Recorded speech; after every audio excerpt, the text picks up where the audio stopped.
Today we're gonna dive into a day in the life of an aesthetic nurse. What a typical day looks like, some common treatments, and how you even get into this field. So let's do it.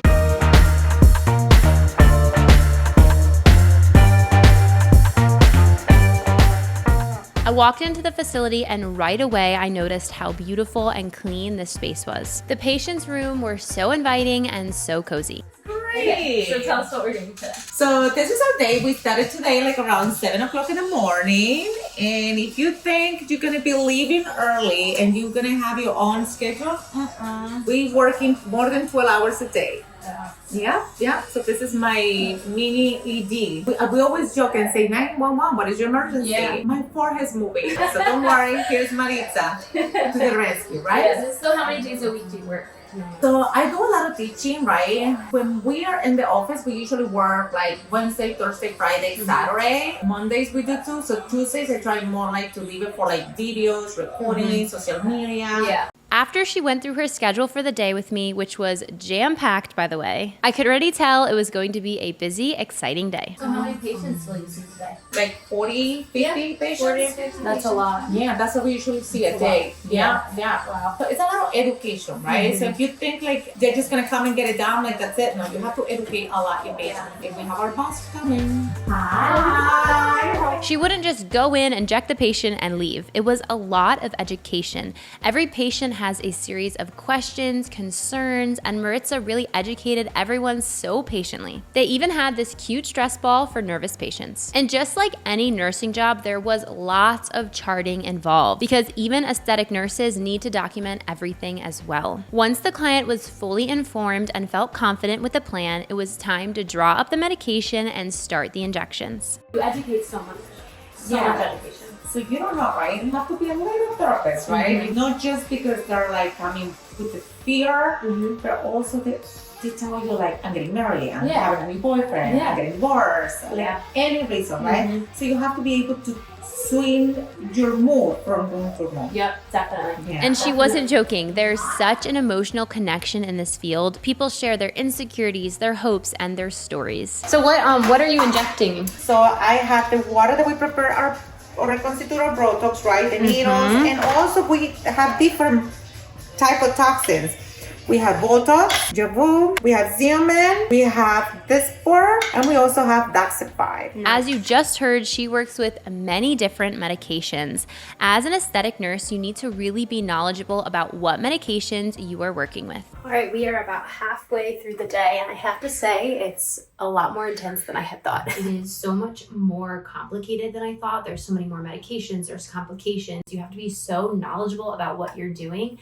I give them a lot of We credit. have to keep learning, educating ourselves. Back in the days when I first started, everything was a volume, make you cheeky, volume, big lips. Now, a lot of my clients, they want to look more like themselves. It's more natural, right? And if they're losing weight for A, B, C reasons, so that's why they're doing a lot more research nowadays. What goes with what? It's not just adding fillers and volume into someone's face. You have to know where is the filler going and how much is one syringe. Sometimes people think it's one syringe is going to give you a facelift. You're far away from getting a facelift from a syringe. Yeah.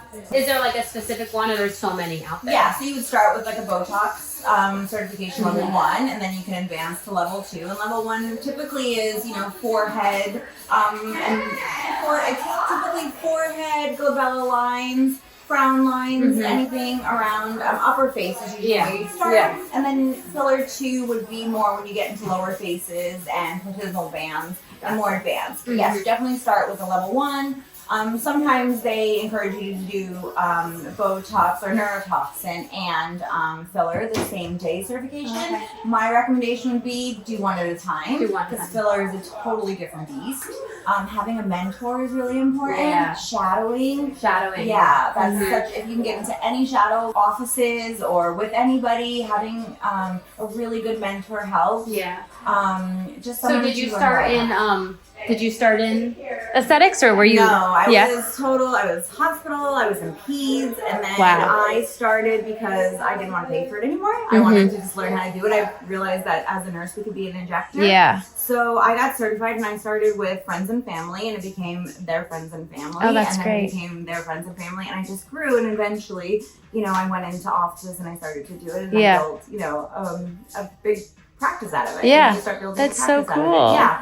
But it was a lot. I went very slow. I started just Botoxing, and then I Right. started to get into filler and all the other stuff. All right, so we got some nursing students ask if a nurse can open up their own facility, med spa. So talk to us about that. Yeah, they definitely can, but they do need a medical director. So medical director has to be an MD, a PA, a nurse practitioner, because it is a prescription. Botox is a prescription, filler is a prescription, so you do need a medical director. Nurses can't prescribe medication, They and can't. it's the same for here. Yep. But NPs can prescribe They medication. can, yeah. Gotcha. So they Okay. can be their own medical directors. So what RNs typically do is that they hire a medical director. So you can hire somebody to act as your medical director, and they will be the main person on your accounts with these big companies like the Botox companies or the filler companies.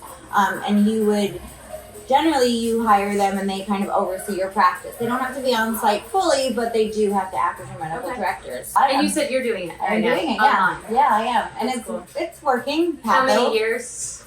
You could do it as quick as 2 years, or you could do it as slow as 5 years. On a different thing, because now I'm learning how to write prescriptions. Yeah. Wow. But yeah, it's That's just awesome. so Good for doable. you. Thanks. I want to be fully autonomous, so I don't want to worry about having a medical director, and I don't want a medical director to worry about me. Right. Definitely. So how does this compare to pay for someone getting paid at bedside? Well, it's not as consistent, right? You get a paycheck every week. Yeah, it is costly to run, but it is very profitable once you're running. Yeah. Yeah. How about a nurse working under somebody else? Different people do it different ways. Some people get an hourly rate. Some people get a commission rate Okay. based on the amount of units they sell. Some people get a flat rate. Well, they'll say that an example would be that for every unit that you use in my practice, it will cost you $5. So whatever you want to charge on top of that is your profit. Okay. So it just depends on who you work with and how you work with. There's a lot of these salon suites that you can get into.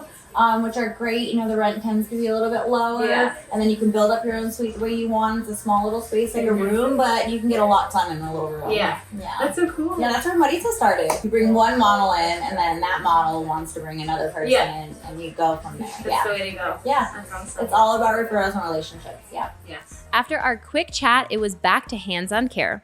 More injections, more preps, more medications, and more patient connections. All right, so what was your path into this aesthetic of nursing? So I came to this country with no English, Uh-huh. right? So that's why I say English is not an excuse for anybody. Yeah. Anybody can do it. If Maritza did it, anybody can do it. Mhm. I started just learning ESL, English as a second language. Then I was a nursing assistant. Mm-hmm. I was so blessed to start working at one of the hospitals here. My manager was amazing. He helped me so much with the hours. And I loved the bedside that I was like, I want to be a nurse. Yeah. And then I went into the nursing, got my associates, then I did my bachelor's at Stony Brook. That's how I am right now, right? And then I did nursing, the nurse practitioner program, and here I am. Nice. Yeah. So did you do bedside at all? Yes. Between nursing and, so tell us about that. I have always been cardiac, right? I love cardiac. I work in the ICU. I was an ICU nurse, and then I was working in the ICU during COVID. Yeah. And that was an eye opener. Never in my life thought I was gonna have PTSD. Mm-hmm. It was overwhelming. It was like, it's just affect me so much emotionally, mentally. Was that because of COVID or was that just the ICU?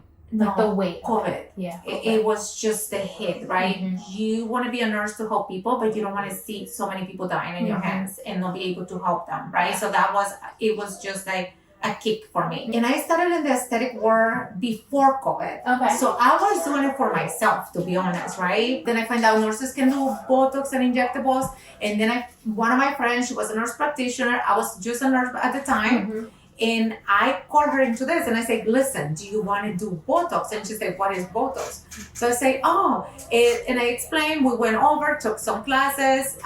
We found this company that used to come into the city, one of the hotels, and we went there and started taking the Botox class. Yeah. Because I was paying so much money on my dermatologist's office just to do my forehead. Yeah. And I was like, oh no, that's too much money. Yeah. And that's how we started. I joke around because we started in my garage, but that's how we did it, right? She did all the insurance and everything, so that way we can just do like a more like a concierge Botox, and that was the beginning of it. Yeah. So in that time, you became an NP, Yes. and then you're able to like have your own practice like you have now. Yes, but like I'm still working into my hours because you have to do 3,600 hours. Wow. So I still have a medical director. Right. Okay. Under you, but he's not here with you. Like No. Yes. Yeah. Yes, Okay. but we still have like they have to sign my charts and everything. Don't let anybody to tell you what you can do or what you cannot do. If you really want to do something, just do it. Nothing is gonna come easier. We make it look easier because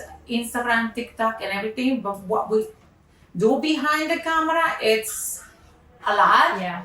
But if you have the desire to do something, just try it and do it. You either fall and like get up and walk, or you either run and fly, right? Yeah. You don't know where are you going, but like it's a room for everybody. You see patients every day and you touch people in a different way. Yeah. Okay, so I still feel like I'm doing bedside. 100%. Right? Patients who are going through hard things. We had a patient who was crying. You're working with medications. You need to know your stuff. You're educating. You're documenting. You're doing nurses' notes. It's very similar. Yeah. Which I think is an important thing to show people because they probably like on Instagram it looks like this glorious easy. But you're working a 12-hour shift today. We work a 2-hour shift. 12-hour We shift. don't even have time to go to the bathroom or eat. Just right? like bedside. Just like the bedside. It feels like the hospital right now. What are your thoughts now that you see a day with Maritza? It's so much different than I thought. You guys are so knowledgeable in what you do. You need to know your facial anatomy, you need to know your medications, and you need to know your patients. You're so good with your patients. That's a number one. You need to know your patients, do. right? Thank you. It was so fun. All right, and that's a wrap. Honestly, the day was so much more busier than I thought. We were going from like patient to patient to patient to room to room to room, and it was crazy. You have to be so knowledgeable about the specific patient's needs and the different medications. There are so many medications and options. It's actually insane. The last patient I sat in actually was going through a really hard time in her life, and she ended up crying and talking about it with us. And I think it's a beautiful thing because no matter what specialty you are in nursing, I feel like people just trust you. So it was cool to see even in aesthetic nursing, you are still caring for people, you are still helping people, and you're still being a patient advocate, even in aesthetic nursing. So that was really, really cool to see. Let me know in the comments if you want to be an aesthetic nurse. Happy studying, future nurses.